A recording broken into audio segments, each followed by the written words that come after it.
Whatever. Mikey Mack, the general manager of the New York Jets, is on the hotline. Mike, Boomer, and Craig, how you doing, buddy? I'm doing okay, guys. How are you guys doing? We're doing fine. Good morning, Mike. And I'm just going to sit back here for the first couple of minutes and just listen to this. So, are you suggesting this is not going to go well, Boomer? No, I think it'll go well. I think you'll be somewhat fair, but I also think you'll let your fandom get in the way. But that's okay. I want to know your level of disgust with what's taking place this year, and if it matches the level of disgust we as the fan base have. Well, I will say this. I mean, coming off the 2015 season when we won 10 games, obviously we had much higher expectations for how we're going to do this year. This season did not go well. This has been a long season for us. We're not obviously happy with the outcome.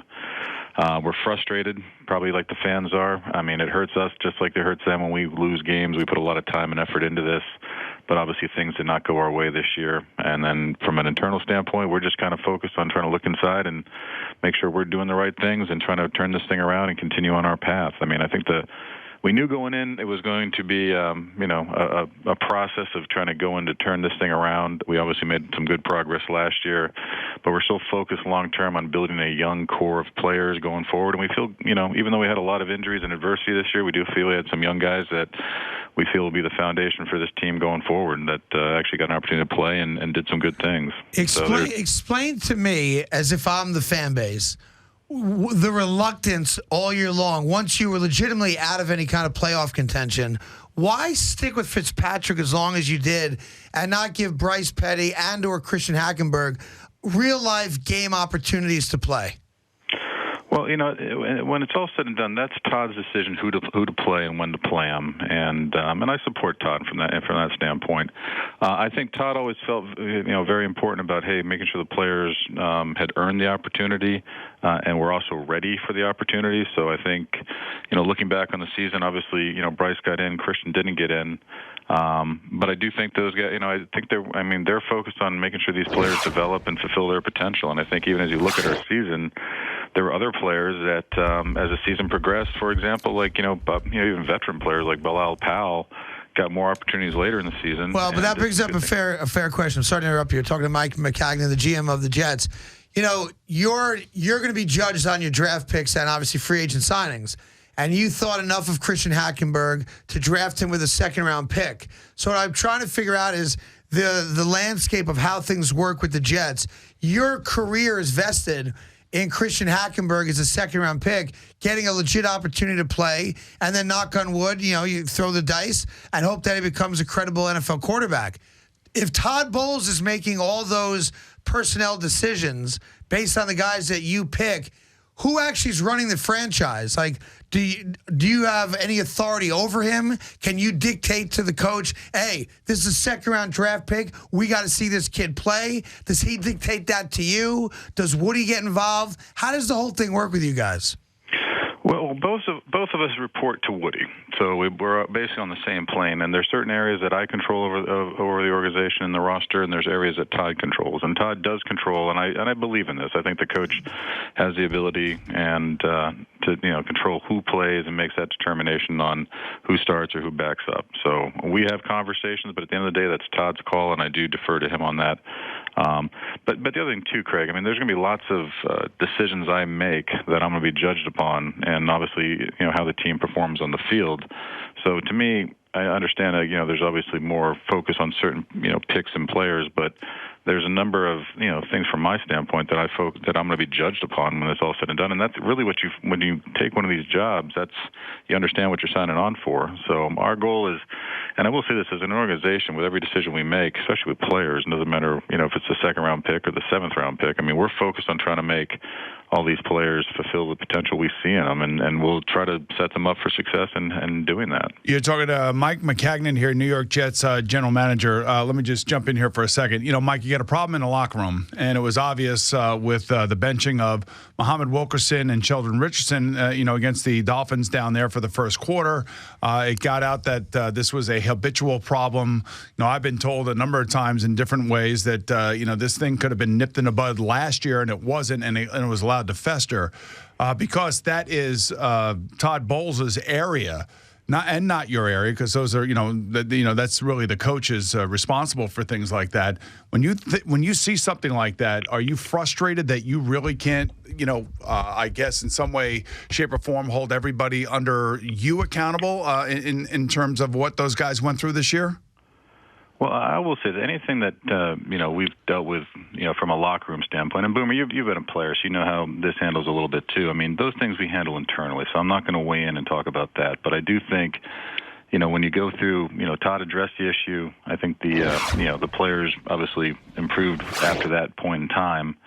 But the other thing is this, I mean, the players have to be accountable for themselves in the locker room. I think some of the good teams you've been around, Boomer, I would imagine, the locker room, players kind of hold each other accountable. So, and I know the one thing with us a little bit, when you have a good season and things go well, some of this stuff maybe is underlying. And Todd said this before. He's been on teams, and I've been around teams that have had success, and you have issues in the locker room. But since you have success, it doesn't really, you don't really hear about it. But obviously, when you have a season with a lot of frustration like we had, and Craig, as you mentioned earlier, I mean, going through the season we went through, I mean, there's a lot of, we had expectations that we weren't able to achieve. So there's a lot of alpha personalities, and the losing and the frustration of losing definitely affects things. So. Well, there's no question about it. I've been in both locker rooms, so I understand where you're coming from. Interestingly enough, I heard Woody say this yesterday, that you want to build through the draft. You want to build through the draft. And if there is a potential problem in that locker room, and there was a report that you potentially could have traded Sheldon Richardson to the Cowboys for a number of draft picks, how close was that, and why wouldn't you pull the trigger if, in fact, that was accurate? Well, I will say that I'm not going to make any comments on any potential trades we either had or didn't have. That's just something I don't think you do in this business, since there's so many things get tossed around. But first and foremost, I think everything we do, we view as in the best interest of the organization, and we make those decisions and move forward. All right, so moving forward then, who is responsible for hiring the next set of coaches now that some of these coaches have been relieved? Well, that's Todd's, and again, that's Todd's area. So Todd is going to put his staff. So you together. have no input on that at all. Like Todd. I talked to Todd about a lot of things, but when it's I'm involved with the process in the sense of from a support standpoint. But that is Todd's decision and Todd's process. I mean, he gets.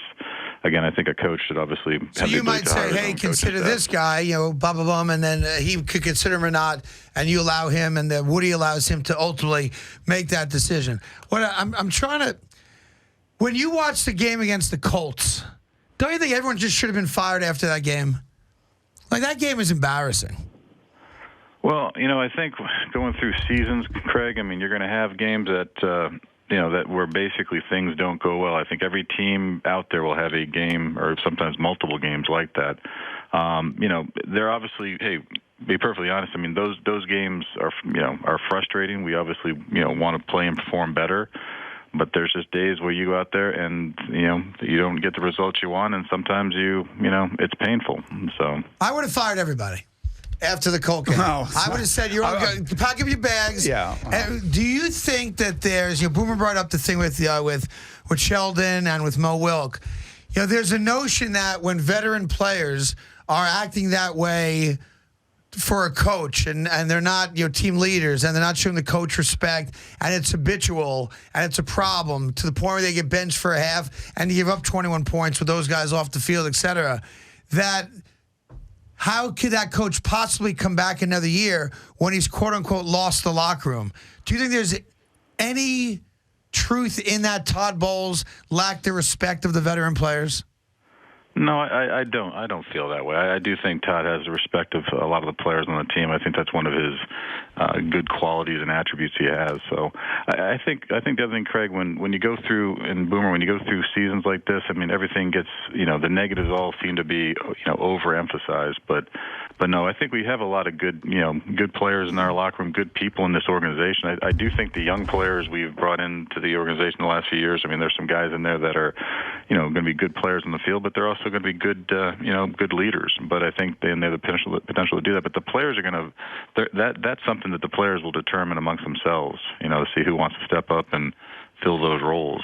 All right, talking to Mike Maccagnan, general manager of the New York Jets. Let's talk about Darrelle Revis. You were hired and basically recommended by Charlie Casserly, who is a talent evaluator himself. You were an Italian evaluator. That's why they brought you in here. The scouting part of it, which I know you love, and I know that's what you're going to be doing in the next few weeks when it comes down to all these all-star games and all that other stuff in college. How would you evaluate Darrelle Revis's year at cornerback for the New York Jets this year? Well, I would say this. I think Darrelle himself has stated that it may not, he holds himself to a very high standard. I don't think, I don't think he had quite the year he would probably have felt he would have wanted to have. Beyond that, I think we're gonna evaluate Darrelle like we do all our players going forward, and we'll make a determination of down the road what we're going to do.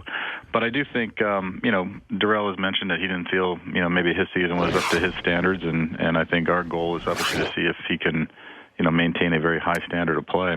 Talking to Mike Maccagnan, the GM of the Jets, for a few more moments. Had a press conference yesterday, nice enough to join us today. Is the starting quarterback of the Jets currently on our roster?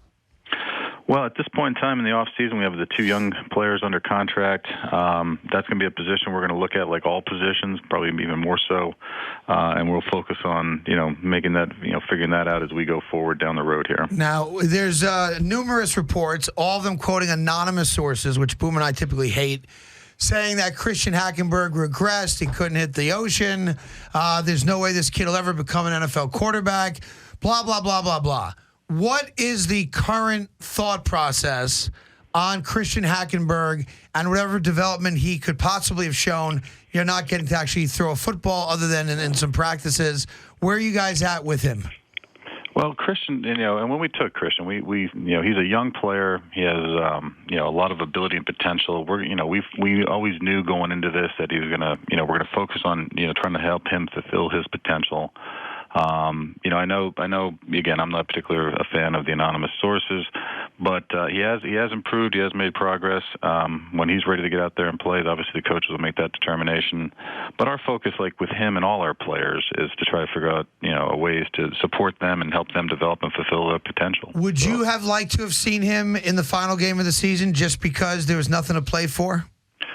I think everybody likes to see players play, but I do believe, again, I support Todd's decision in terms of when he feels these players are ready to play. What was the benefit in playing Ryan Fitzpatrick in the last game of the season when you've got, Hackenberg was the backup. You're not playing for anything other than, I guess, pride or self-respect at that point. Fitzpatrick's not coming back. The kid's there. He's healthy. What was the reason not to play him?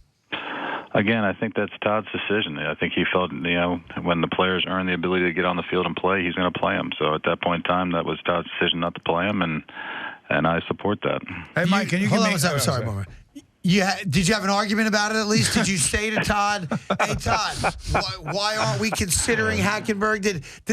Just tell me, was there a conversation about the merits of playing Christian in the last game of the season, or did it not even come up? I will say this: any conversations I have with Todd or and Woody and those guys, those are all between us. So, did you maybe say it out loud into a room? There might have been other men in the room, but someone in the organization, was it? You can at least tell me this: was it debated? Was it talked about? Maybe you play Hackenberg for the last game. Did it come up? Again, I'm not going to talk about our conversations, but Todd and I talk about all aspects of the organization all the time. So. Is it true that Todd said no to Hackenberg because 5-11 was more important than 4-12 to him? Again, Carton. All my conversations with Todd stay between me and Todd. All right, let me ask you this. This is something that you can divulge, and that is your salary cap room in the offseason for potential trades or free agents. Where is that in your mind, and how comfortable will you guys be moving forward if you have to go out and spend the money like the New York Giants did last year in order to fix some of the problems you have? Yeah, I think that when we first came in here, Boomer, we kind of set a lot of the contracts up to kind of give us a window after the second season in terms of some of the guaranteed monies and stuff like that, and how we structured them. So I think we have the ability, and this is something we're going to sit down, and we're in the process of doing that right now, as we prepare for pro free agency and also the college draft down the road. But we're going to look at all aspects of this, after this season of how to move forward. And this is kind of the time of the year when it goes from a game to a business, and you have to start looking at contracts and salaries and stuff like that. I'm not going to weigh in on any particular player if we're going to cut him or keep him or reduce his salary. But that's what we're going through right now. But we do have the ability to create a significant amount of cap space if we choose. All right, well, that's good. That's good for the Jet fan here. I just want to ask one. Go ahead, Boomer. All right, fine. just relax. Would you feel comfortable going to Woody Johnson if you felt strongly enough about something and trying to usurp Todd's authority on who gets to play? Like if you were like, we got to play Hackenberg. What are we doing playing Fitzpatrick? We owe him nothing. Would you go to Woody Johnson and try to get him to vote in your favor? Again, Todd and I have a very good working relationship, Carton. Or Craig, I'm sorry. You can call me Carton, Craig. No, I'm sorry. Just don't call him Chris. He doesn't like that. Chris yes, exactly. Charles. I will call him Chris. Right. But no, Craig, we have a very good working relationship. You hated it. You had to. Well, I mean, listen, you can't put words in his mouth. You do that for me every morning when I'm sitting here. But, Mike, I know these are. I warned you 2 years ago coming here, and I even said the same thing to Brandon Marshall, that when things go south here, they can go south pretty quickly. Calvin Pryor basically said we need a culture change in our locker room. I don't know how much you listen to players and their comments after games, after seasons are over. But, that's a telltale sign that a young player that was brought in here to be a top-notch player probably feels like there are some players in that locker room that are pulling against the team and the success of the team. What are your comments in regards to those comments? Well, I would say simply this, is we look at all those things and we take that very seriously. And we do talk to our players on exit interviews, and so we get feedback from them. But that's something with every team you do going forward. You look at your roster, you look at your locker room, and those things play into your decisions as you make. And what is the situation with Geno Smith? Is his contract up, and what's going on with him? Well, Geno's contract is up. He's going to be a free agent here in March. He obviously injured his knee, and I think he's probably scheduled to be back sometime around the start of next season because, about when he was injured and the nature of the injury. So if he gets hurt with playing for you guys, are you guys responsible for his rehab and all that other stuff? Or once he becomes a free agent, he really has nowhere else to go? Well, I don't know if you remember. I don't know if it's changed much since when you played, Boomer. But basically, when the players are injured and they're going to becoming a free agent, they have the ability to rehab at the facility. And Geno has been here rehabbing for a little bit, since the injury. But a lot of times, what they'll do is they'll go to another facility place or rehab place where they make their off-season home, or maybe where they go train. So that's okay. I would imagine. I think and. I'm not sure exactly where, but I think Geno may do some of his rehab after he transitions from here with free agency to another location. Do you feel like you wasted a second-round pick on Hackenberg? I think with any decision you make in the draft, you make the best decision at that point in time. And sometimes these will take time to play out to see see how the players what they develop into. So, hey, Mike, can you give Craig just give him an example of somebody. Maybe down in Houston when you guys took a guy with an early round draft pick and he didn't turn out for the first couple of years, but all of a sudden in year 3 or year 4, he started to become more of a presence and really justifying the draft pick that was spent on him. Do you have an example or a guy that you can look back to give him an idea of like how you see Christian Hackenberg working out? Oh, off the top of my head, I'd have to go probably look at a roster or something like that. But off the top of my head, nobody comes to mind right now. Well, listen. Not that it's a bad thing. I'm just wondering. I was telling Craig this morning. I said I was a second-round draft pick who I felt like I was in way over my head my rookie year, and I know people in Cincinnati said, "Man, this is a waste of a draft pick." The question was when was it going to actually work out for me? I just wonder, from Christian's standpoint, maturity level, I think the physical tools are there, but it's really always about the maturity level and about how quickly they really grasp an offense. And now, unfortunately for him and Bryce Petty and what other quarterbacks you may bring in here, they're going to have to learn a whole new system. So, that's a whole nother set of circumstances that they're going to have to deal with that would not be normal in the case of a second-round draft pick. Is that right?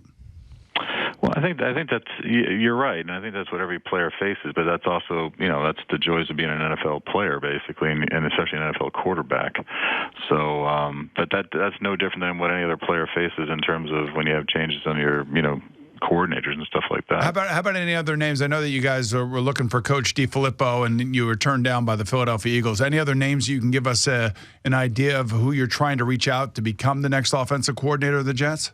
Yeah, that again, I would probably defer to Todd on that one too. I mean, we don't necessarily want to go, tell everybody what we're doing. I mean, that's kind of our, we kind of keep this thing kind of internal and quiet. So, but we have a list of candidates we're kind of working through, and we'll go from there. Well, listen, I appreciate you coming on, especially in light of a 5-11 season. If you had to say something directly to Jet fans who are livid with what's taken place and the way things have played out, and you're going to talk directly to them, I'm going to give you an open forum now to speak to Jet fans and tell them what you need to tell them to get everybody off the ledge and buy into the concept that you guys know what you're doing for this offseason. So here's Mike Maccagnan in an open message to Jet fans. Mike, the table is yours. Go ahead. Well, the first thing I would say is we obviously feel the pain and frustration of the season like the Jet fans do. We put a lot of time and effort in this. We want to make them, and it's interesting, going back and with some of the exit interviews and you're talking to players and you're thinking back to the 2015 season, even though we came up one game short of the playoffs, there's a lot of things we felt really good about, and we think back to some of the games we played in the stadium, and maybe the second New England game where we won in 2015. We want to put a team on the field that they're going to be proud of, and we're going to do this thing, so we can, have a ability to have long-term success. That's our goal. We have a plan. We're going to build this thing through the draft. We're going to augment it through free agency. We knew coming in that it was going to be a process and it may take some time. We obviously had more success last year than this year, but all of our focus is to turn this thing around and again make the fans proud of us and proud to be a Jets fan. So that's our goal. That's our focus. We feel the pain too when we win and lose, or we lose and have bad seasons like this. But we are committed to getting this thing turned around. I would ask for one last favor, and it's an important favor. I'd like you to apologize to the fan base for 5-11. It's very simple. Jet fans, I'm sorry for what you had to deal with this year. I pledge to you to be better next year. We will do everything in our power, Craig, to get this thing turned around. I didn't hear the words, I'm sorry. Well, they're working hard. That's all you can worry about. I just would like to hear a very simple, we're sorry. Craig, like I said, we are focused on making this thing successful. We wish the outcome this season wasn't what it was, but we are focused on this team going forward to try to build the team the right way so that again we can have the ability to be consistently competitive for the playoffs. That is our goal, and we're not happy how the season turned out. That was not our focus going in, but again we are focused on making this thing work. My guess is that you want to say you're sorry, but someone's telling you not to. We like Craig. We like Craig Carton. There you go. All right, listen. What am I going to say? I do appreciate you coming on. Says a lot about your character that you come on knowing what you're coming into. We're pulling for you guys to get it right. And like we always say, the beauty of sports is when you're out there, you can either play, you can play, and hopefully you guys will put together a team that can play and can get us back to the playoffs. So thank you for coming on. I do appreciate that, and good luck rebuilding the Jets. We're pulling for it. Hopefully that you get it done sooner than later. Thank you, Boomer. Thank you, Craig. All right, say Mike. There's Mike Maccagnan, we like GM Boomer. of the Jets. Yeah, I know. We like Craig. He's not gonna answer your questions directly. There's a part of me that appreciates him not saying I'm sorry. Yes. Because he didn't, just because I asked him to do it, I mean, he's got to do it. Right, I so get there's it. an aspect of that I respect. Okay. You know what I mean? Yeah. Would have been nice to have heard it, though. Would have been nice. Would have enjoyed that. Would have been nice. Would have enjoyed the front page of the paper on Sunday, I'm sorry. Right. That would have been a nice headline. Well, hard to answer direct questions about other individuals that you still have to deal with. CBS Sportsman.